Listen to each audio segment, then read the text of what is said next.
program is brought to you by Newsworks in cooperation with the Eau Claire Area School Board. This program is simulcast on WRFP-LP 101.9 FM. I'd like to call to order this budget hearing and special meeting of the Eau Claire School Board. Please stand for the Pledge of Allegiance. I pledge allegiance to the flag of the United States of America and to the republic for which it stands, one nation, under God, indivisible, with liberty and justice for all. Secretary Iverson, are we in compliance with open meetings law notification? Yes, we are. Okay, could we have a roll call, please, for verification of quorum? Commissioner Hambuck-Boyle. Here. Commissioner Harder. Here. Commissioner Klinkhammer. Here. Commissioner Luganbill. Here. Commissioner Torres is not here, and Commissioner Boo is not here, and Commissioner Bika is on her way. Okay, so just for clarification, we do have the necessity of a 2/3 majority of the full membership of the school board for the adoption of the budget, so we will need 5 members. So we will not be able to take any action tonight until we do have 5 members present here. And that will take us then to our update on the 2018-19 budget by Abby Johnson.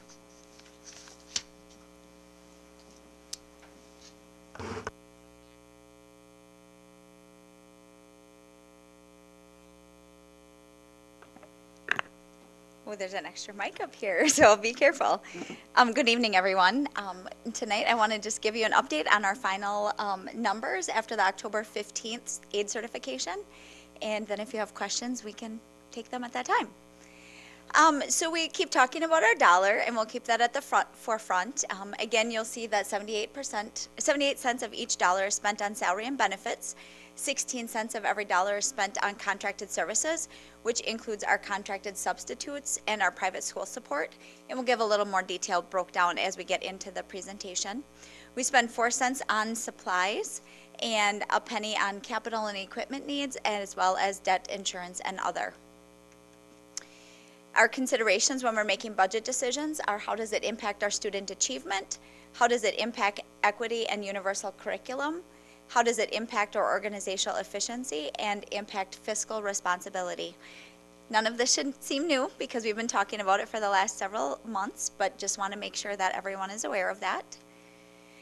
And then just wanted to remind the board of the priorities that we have in this budget. And so in 17-18, you can see we focused on high quality staff, our class size, and our partnerships with communities and family. You'll see the same things in the 18-19 year with an addition of academic programming, and that really comes from the additional academies and things that we're offering for our high school students. And so we have put that as an additional priority in the 18-19 budget. When we talk about our membership average, this is how our revenue limit is determined. And so our final 2017 3-year membership average was 11,180 students. Our final 2018 3-year membership average was 11,273. So that's an increase for us of 93 students, and each pupil that we have gives us an additional $9,835.48. That's our revenue limit per pupil, and that's the number that we talk a lot about when we're comparing it to the state average. Again, when we talk about the revenue limit, just big picture, it's like a scale. So if our equalized aid goes up, our property taxes go down. And if our property taxes go up, then our equalized aid goes down. It's not perfect, and you'll see that in a few minutes, but it's kind of the relationship as to how that goes together. Our final 2019 budget has 53.63% of state aid, equalized aid, and 46.37 in property tax. You will see that that's a difference from last year, up a little bit, just about 2% on the state aid side, and so that means our property taxes are going down, and we're very excited about that. I think historically we've been very close to 50-50, and so this is probably the biggest difference from that 50-50 that I've seen. Just historically, you know, we're looking at a deficit again this year, and so I wanted to remind the board that it's very common for us to predict a deficit, and then our goal is to come within 1% of that at the end. So you can see our 2017 actual, we had a deficit of $616,867. Our projected deficit in 2018 was $2.4 million, and we ended the year in 18 of $1.6 million as a deficit. We know that we have some work to do. We've been talking about it, but as you can see, our deficits and our budgets are projected at that point in time for what we know, and things can change over the course of the year. And so the changes over the course of the 17-18 year made our deficit $817,000 less than what we had expected when we adopted the budget this year. If we compare that to where we're at right now, our adopted budget has a recommended of $3.182 million deficit compared to where we landed last year of a $1.6 million. It's about $1.5 million difference between the two, and that's really based upon a lot of factors that we've been talking about with budget development, and I'll give you the high points in just a moment. If you look at it at revenue and expense, our revenues are projected to increase 1.7%, and our expenses are projected to increase 2.8%. And so the net of those two gives us that $1.8 million, or the $1.5 million deficit. Our operating funds, again, these should be very familiar. We've been talking about them quite a bit. Local source is really primarily going to be our property taxes, and you can see that that's a decrease of $1.6 million. Intra-districts are just things that we're doing with other districts, and that's just a minor change of $11,000. Our intermediate source, that's going to really be our Head Start piece, and so $67,000 change there. That state source, you can see an increase of 5.1. That's the increase in our equalized aid, as well as that $204 per pupil. And so those two big pieces are the bulk of that $5.1 million increase in that state aid line. Federal source is really going to be our federal grants, and our other revenue is down $384,000, and that's due to that big E-rate project that we had a year ago that was a one-time thing. So overall, our revenues, again, are expected to be $2.3 million higher, which is a 1.7% increase. And again, just continuing with that revenue limit change, our property taxes in the general fund are going down 1.5 million, and our equalized aid is going up 2.2. Again, it's not a perfect 50-50 relationship, but you can see that definitely, those two have a big impact on that revenue and the differences. If we look at our tax levy across all of the funds, this is kind of a fun slide to look at and talk about. After our referendum in 2017, our tax levy was set at $977 per $1,000 of property tax. Last year it was $936. This year it's decreasing to $8.52. And so a couple of things that are going into that, again, that state aid going up makes a difference. Our equalized value is also increasing, and so that has a direct impact on our property tax levy. And so property tax owners, if they have a $150,000 home this year, they're going to see a savings of $126 on the school levy. And so, that's a really good thing for us, because as that value is going up and our state aid's going up, those property taxes are going down. And it doesn't have, we talk about a referendum, typically your taxes are going to stay flat or go up. And so we've actually gone the opposite way due to the other factors that are beyond our control. So that's good news, and we're excited about that, and we wanted to make sure that the board was aware of that as well. And then if we just look at our expenses overall, overall our expenses are up $3.9 million. The bulk of that is in the salary and fringe area. The key to remember is that, included in the salary and benefits line is the salary level movement on the salary schedule and the CPI increase. And so that CPI increase rolls in each year to the base, and so it has an impact. And so when we look at that, that's why we broke it out, as just as a reminder that that CPI increase does impact the salary and benefits line. And so in parentheses, I put 1.26% for the CPI increase for 17-18. That was the board approved amount. And then for 18-19, it was 0.25%. And so we want to keep that out in the forefront, because that's in addition to that level movement that's built into the salary schedule. Contracted services are up about $600,000.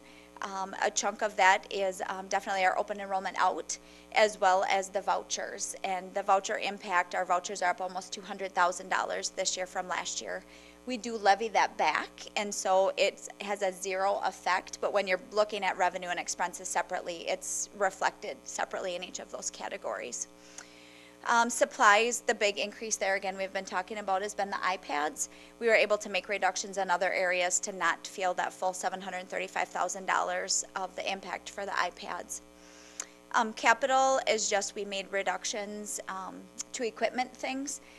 that we could defer a little bit longer. Again, we kind of have that list that we keep talking about, but in order to kind of try to get that number so it wasn't, get that deficit not to be in that $4 or $5 million, we needed to make some adjustments, and so that's where we landed at with that.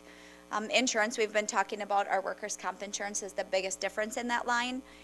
Just the things that we've been doing to try to get people back to work and really workplace safety with that trifecta model. Working with HR has been very successful for us in bringing those premiums down. And then when we talk about debt, other dues and fees, again, that's really going to be your dues and fees for the district, and it's also going to be related to student entry fees for different things that they're participating in. So overall, a 2.8% increase in the overall operating budget, and it's just over $3.9 million. We did receive a question about purchase service, so I wanted to just break that down a little bit further. So purchase services, that line item in the budget is up about $600,000. And we talk about the contracted subs. We are a district in our area that contracts out our subs so we can provide opportunities for our retirees to come back to work for us. That's a little bit unusual in this area. And so we did receive a question about the subs and the dollars that are placed in the subs. And that's subs for employment affiliated absences. It's also for sick time and personal time, which is a benefit to our employees. And so you can see for the general operating fund, we have a decrease in the budget of just over $200,000. But in the special ed area, the increase is almost $80,000, and that's due to, that's where we fill the vacancies when we have additional student needs that come up throughout the year. And so we kind of have to predict what that might look like, and we have to make sure that we're in compliance with state law. And so that's why we broke out the general operations from the special ed, because those are two pieces that are very important, but you need to just kind of be able to think about them separately. And do they both have regulations? Both lines have? Actually, just the special ed. Just the special ed? Just the special ed Okay. does. But there's other things not law, but there's other things driving, just being able to operate your class that would drive the other one, right? Sure. Yeah. Yep. So I imagine it's a little hard to predict for. What do we do with a reduced sub budget? How do we deal with that? Sure. Well, what we try to do is we try to look at kind of historically what's happened and what do we know is happening at the beginning of the year as far as, people on a long-term leave of absence or things that we know and we can predict. We try to shoot for a 3-year average on there because, hopefully then you kind of get those really high and really low years out. The special ed ones are sometimes a little bit more challenging just because you have those IEP needs that you need to make happen. And so we shoot for a 3-year average, and so hopefully we're on target, but sometimes that one's a little bit hard to predict. We did a little lookup, and it looked like in the 17-18 year, we had teachers absent about 7.25 days per year. And so if you take that, and that's just their sick and personal time, that's about an $850,000 cost of that, kind of in that budget. And so it's very impactful when we're not in the classroom, and there's lots of things beyond our control, but it is, one of those costs that you have to pay attention to because it can quickly add up for us. And we treat it as kind of, it's not conditional. It's not like, well, we're short this month, so we're not going to put a sub in. We put the sub in, right? Right. Unconditionally. Yeah. The only reason we wouldn't put a sub in is if we couldn't find one to actually fill it. Okay. So. Thank you. You're welcome. And the other question that we got to was just the private school support. And we've talked a lot about this, and so I just wanted to put that in there as well because all of those services will fall under contracted services. And so, the biggest piece of those dollars is really the transportation that we're required to provide to the private schools. And that's just a cost of doing business for us. That's state law, and so we need to comply with that. Vouchers would fall under there, but again, the vouchers are netted off with that tax levy that we're doing as well. I just wanted to remind everybody of a lot of the changes that were made. Kind of several months ago, we had shared with the board we thought there was going to be about a $6 million deficit, and so just wanted to reconcile and make you aware of the big rocks that we were able to identify and reduce the deficit for this year. The biggest one really was the iPads and the technology refresh. By delaying 2/3 of that, that saved about $1.7 million. Buildings and grounds equipment, obviously we had some deferred from last year, some new needs this year, and we made some reductions, so there's $88,000 in this year's budget for that. Musical instruments, you'll remember we talked about earlier this month, putting that on a 3-year rotating cycle, so we put $50,000 in the budget. Year 2 mentor program, I just wanted to make sure that we had talked about that last time, so the full amount of the Year 2 mentor program is there, so there's a 0 net budget effect, but that was one of the things that we had talked about. We did make some reductions to projectors. We made reduction to the culinary project, basically because I know everybody's very aware we weren't able to get a plumber for that project, and so that'll be coming back in the near future probably to go out to bid. And that $200,000 is the amount of work that we will expect to get completed in June of 2019. And that $500,000 is a savings this year, but that will go into the project for next year to get that ready and the culinary piece to be ready by September 1st. And if the board remembers, that was a baking and pastry lab at one school and then an upgrade to the lab at the other. So that'll be coming back to the board soon, but that's how that impacts the budget this year. And then just some overall buildings and grounds reductions. We were able to identify about $335,000. And then our SIP and some of the professional development reductions that we were able to make. So those items added together is about $3.2 million that we could easily identify. There are other things that we did, but these were, again, kind of those big pieces that we were able to solidify, and we wanted to make everybody aware that, those were changes that we had made from the original requests. Some other things that we talked about that we didn't make any changes were kind of the curriculum writing, additional time, and professional development. We discussed that would be changing the way that we do business, and if we wanted to bring that deficit down, we could do that, and it was decided not to move forward with that. And so we just wanted to remind you, part of that was a conversation that we had as well. And then our favorite conversation about fund balance and what does that look like and where are we at. So our goal is always to be between 20 and 33% of our Fund 10 operating expenditures.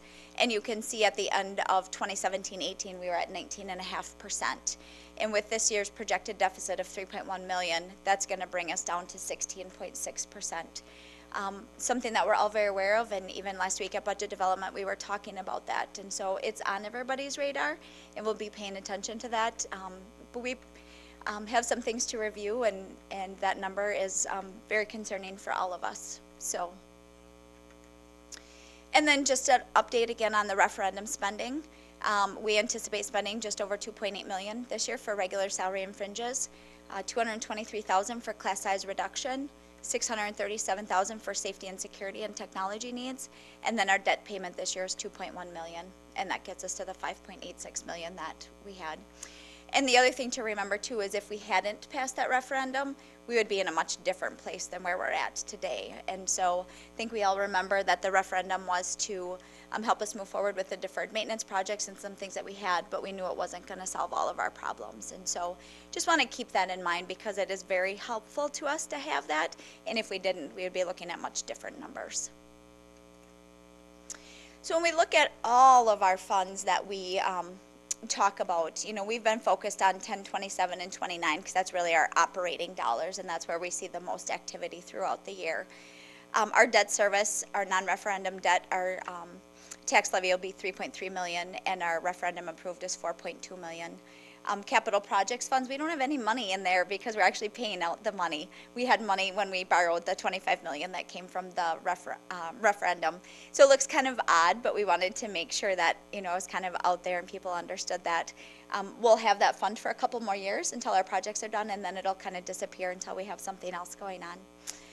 Our food service, we project about $4.5 million revenues. Our employee trust fund, our OPEB, is about $8.5 million, and then our Fund 80, just over $1 million.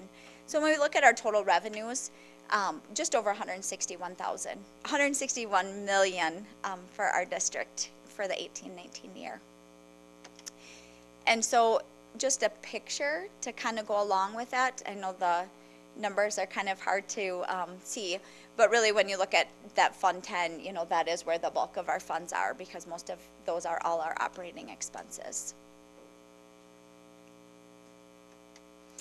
And then if we move to the expense side, again, the first three highlighted in blue are really our operating expenses, and you can see that our operating expenses are projected to be $142 million. Our debt service, Fund 38 and 39, those are going to be our debt payments for those two funds. And then you can see $13.3 million for that capital projects fund. Again, that's year 3 of our referendum projects, and that will be occurring, you know, into next summer. And then our food service, again, 4.5, it's a break even. We project a break even in Fund 50, our employee benefit trust fund, and then our community service fund. So when you have Fund 49 in there, that capital project funds, it does make it look like a really big difference between our revenue and expenses. And that's why we highlighted it and wanted to make sure everybody understood that the funds were received earlier, and now we're just spending those funds. And then another picture just to kind of break it out. I know it might be a little difficult to see, but again, the blue is really Fund 10, and that's really our operating expenses. And then our dollar, so we're back to the 78 cents for salary and benefits. We broke out the contracted services again just to kind of help everybody understand. We spend 14.5 cents on our contracted services, about a penny on contracted subs, and then about a half cent on our private school support. And then 4 cents on supplies, a penny on capital equipment, and a penny on insurance, debt, and other. So with that, do you have any final questions on the 18-19 budget? Okay, I do not see any questions, and there will be time for discussion on a motion to adopt. But before that, thank you, Ms. Johnson. And then we have open up for the public hearing on the budget. So members of the public will have up to 5 minutes each to comment on the 2018-19 school district budget. So if anyone is interested and in the public who'd like to speak on it, you would just come up to the microphone and state your name and address. Okay, and there is no one in the audience to speak to the public hearing. So that brings us to the adoption of the 2018-19 Eci Asd budget. So first we'll need a motion on the floor. So would someone like to make the motion to adopt the 2018-19 budget? So moved. Okay. And is there a second? Second. Okay. And then is there any discussion from board members? Okay. And I do have some comments, but in the interest of time, I'll make those immediately after to anyone who'd like me to make them in the media. With that then, we will do a roll call vote. Commissioner Bika, Yes. Commissioner Hambuck-Boyle, Yes. Commissioner Harder, Yes. Commissioner Klinkhammer, Yes. Commissioner Luganville. Yes. Okay. And with that, I would entertain a motion to adjourn our special meeting. So moved. Second. All those in favor? Aye. Meeting adjourned. Thank you.